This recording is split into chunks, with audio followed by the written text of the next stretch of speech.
Dando sequência então, pessoal, às condições da ação.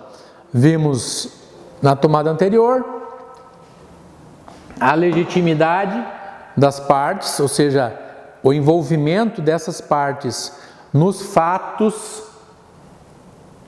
que são levados a juízo, e o interesse, ou seja, a necessidade efetiva de eu buscar o Poder Judiciário para solucionar a minha demanda, a minha insurgência.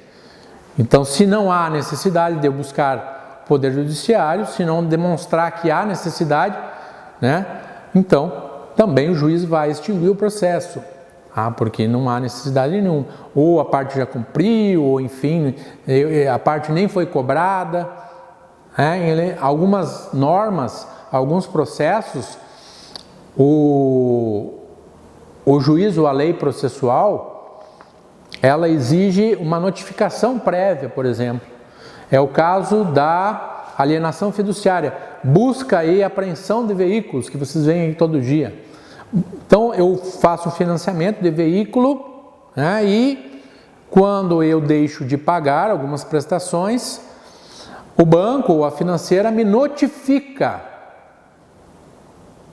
E aí, eu não persistindo em não cumprir as obrigações, não pagar as prestações que estão em aberto, não purgar a mora, como se denomina,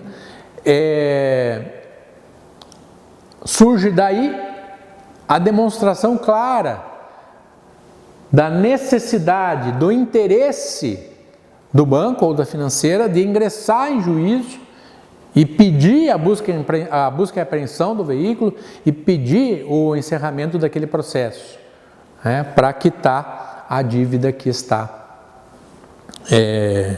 que é objeto daquele pleito. Então, o interesse, a necessidade de buscar o Poder Judiciário.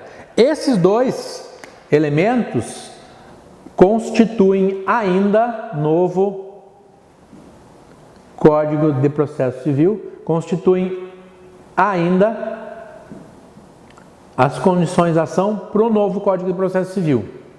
Embora, fazendo um adendo aqui, para alguns autores, o novo Código de Processo Civil tenha até extinto as condições da ação propostas por Liebman. Mas, para quem já tem todo o estudo das condições da ação e já analisou isso com bastante propriedade no outro código e vem até hoje exercendo a advocacia, a magistratura, enfim, sabe que a citação no Código de Processo Civil de legitimidade, da necessidade das partes terem legitimidade e terem interesse, já é suficiente para demonstrar que efetivamente ainda existem as condições da ação, pelo menos no que tange a esses dois requisitos. E a terceira condição da ação, que também que existia até o Código passado, de 73, até 2015, portanto, até o início da vigência do novo Código, é a possibilidade jurídica do pedido. O que é a possibilidade jurídica do pedido? O juiz vai analisar o fato. O que é o nosso fato aqui? O acidente automobilístico. Vamos pegar outro fato, vamos pegar a aposentadoria. Então eu trago, vamos fazer o contrário aqui, vamos demonstrar que não há possibilidade jurídica de pedido. A aposentadoria, eu demonstro aqui, eu demonstro aqui que existe a senhora foi acometida por uma doença, incurável, quando ela tinha aí já 5 anos de idade, e hoje ela está com 65 anos de idade e essa doença evoluiu, e de modo que ela não pode mais trabalhar, enfim, já tinha grande dificuldade de trabalho do início da sua juventude, enfim, e hoje efetivamente não consegue mais trabalhar. E eu peço aqui a aposentadoria. Essa pessoa aqui nunca foi filiada ao INSS, tá? Não se configura também como trabalhador especial. Então o juiz vai analisar a situação aqui, né? Ele já vai, como eu falei para vocês, nessas situações ele vai analisar mérito já. O pedido de aposentadoria não combina, não é compatível com os fatos trazidos no processo. Por quê? Primeiro, a pessoa já tinha uma doença pré-existente, quase nasceu com essa doença. Então o problema dela já existiu, sempre existiu. Ela nunca foi filiada à Previdência Social. Ou seja, ela nunca contribuiu, nunca ninguém contribuiu para ela. Nesse sentido, o que acontece? Não há possibilidade desses fatos gerarem a aposentadoria. Primeiro, quem se aposenta é só quem é filiado ao INSS, à Previdência Social. Então eu tenho que ter trabalhado, eu tenho que ter contribuído como autônomo, enfim, eu tenho que ter algum vínculo de alguma forma. Se eu não tenho como pedir aposentadoria. Talvez aqui ela possa pleitear aqui um benefício do LOAS, da assistência social, que é outra coisa, não é aposentadoria. Talvez o advogado se confundiu, mas se ele se confundiu, o pedido dele de aposentadoria não é compatível com os fatos trazidos na inicial. Então, a aposentadoria se baseando nesses fatos, não pode ser deferida, nem que o processo se estenda por anos, não pode ser deferido, não vai poder ser deferido. Tá? Então, essa análise consiste na análise da possibilidade jurídica do pedido. Ou seja, o juiz faz a adequação dos fatos que a parte traz e verifica se esses fatos, se verdadeiros, vão levar ao pedido ou não. Se isso é possível, se esses fatos são possíveis de ensejar o pedido realizado pela parte, o juiz manda seguir. Se não são possíveis, o juiz já pode extinguir o processo. Pessoal, fazendo um adendo aqui, embora a possibilidade jurídica do pedido não conste mais no Código de Processo Civil como condição da ação, nós vimos nos pressupostos processuais, um dos pressupostos processuais é a petição inicial.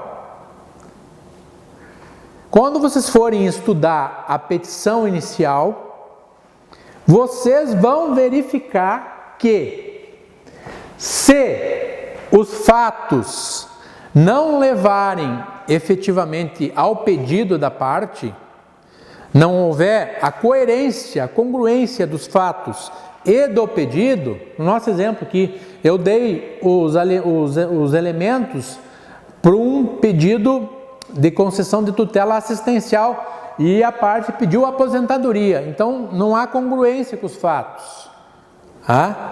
Não combina. Os fatos não levam ao pedido realizado pela parte. O pedido tinha que ser outro. A petição inicial, ela é inepta. Então, o juiz vai poder extinguir o processo, talvez não mais pela possibilidade jurídica do pedido como condição da ação, mas vai poder extinguir o processo analisando a petição inicial e analisando que esse requisito aqui, que é um requisito da petição inicial, não consta efetivamente como correto. E vai poder também extinguir o pedido por outra razão, então, daí, certo? Pessoal, para nós concluir, vamos analisar rapidamente os elementos identificadores da ação. Na verdade, isso aqui tem a ver com o que nós já estávamos falando, tá? Mas vamos analisar já rapidamente aqui, especificamente, os elementos da ação. Partes, causa de pedir e pedido. Pessoal, as partes relacionadas ao processo, elas vão passar pelos pressupostos processuais, aonde eu analisei a capacidade da parte, a capacidade de estar em juízo, a capacidade postulatória do advogado e a legitimidade. Então eu vou analisar todas essas circunstâncias, tanto do réu, do autor, como do réu. Tá? Então, essa análise vai caracterizar ambas aqui, né, como possivelmente integrantes dessa ação, tanto o autor como o réu. Causa de pedir e pedido. O que é causa de pedir? Nós estamos analisando aqui. Quando analisamos possibilidade jurídica do pedido. Causa de pedir são os elementos, são os fatos que conferem o direito da parte. Então, se houve a lesão a um bem patrimonial, da parte que teve seu carro indevidamente quebrado, amassado, ensejou a reposição de danos de R$5.000, o que eu tenho nesses elementos? A demonstração para o juiz de que esses fatos levam a uma consequência, vão ser causas de um pedido, vão justificar um pedido. Qual o pedido? De indenização. Então, os fatos narrados pelo autor, trazidos pelo autor na sua petição inicial, eles vão ensejar o pedido da parte, o pedido específico. Se a parte teve uma lesão, vamos supor, é um trabalhador, e teve uma lesão no seu trabalho, né? A empresa emitiu o CAT, ele foi atendido, ficou hospitalizado por mais de 15 dias, 30 dias, enfim, tem atestado médico de 6 meses. O que isso enseja? O direito subjetivo da parte de pedir o quê? O auxílio-doença. Tá? Então, está lesionado, está incapacitado de exercer o seu trabalho, a causa de pedir, né, a lesão, os fatos aqui, lesão incapacitante vamos colocar aqui 6 meses, incapacidade total e temporária. O que o médico perito vai dizer com isso para o juiz? Vai dizer que efetivamente o pedido dele vai ser um pedido de benefício para auxílio doença, tá? E se fosse incapacidade total e permanente, o que seria? Não seria auxílio doença, seria aposentadoria por invalidez. Então veja, os fatos, a causa de pedir são os fatos que remontam ao direito material, ao direito subjetivo da parte, ao direito de ou receber auxílio-doença por 6 meses, porque é temporário, mas se não for temporário, se for permanente, ou seja, o cara não vai mais restabelecer a capacidade. Não tem como, por mais que faça fisioterapia, não vai restabelecer. Qual vai ser o pedido? A aposentadoria por invalidez. Se eu vou divorciar com alguém, ou da esposa de alguém, né? Da esposa, da companheira. O divórcio tem que ser da esposa, né? Se a companheira é dissolução de união estável. Né? O que eu quero?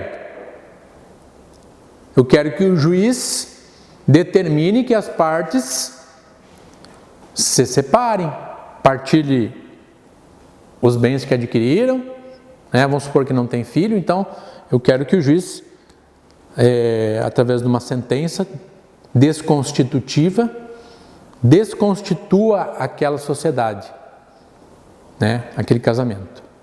Então, os fatos vão ser a impossibilidade da vida em comum, vai ser a causa de pedir. E o pedido vai ser que o juiz, através de uma sentença desconstitutiva, desconstitua aquele vínculo e separe as partes.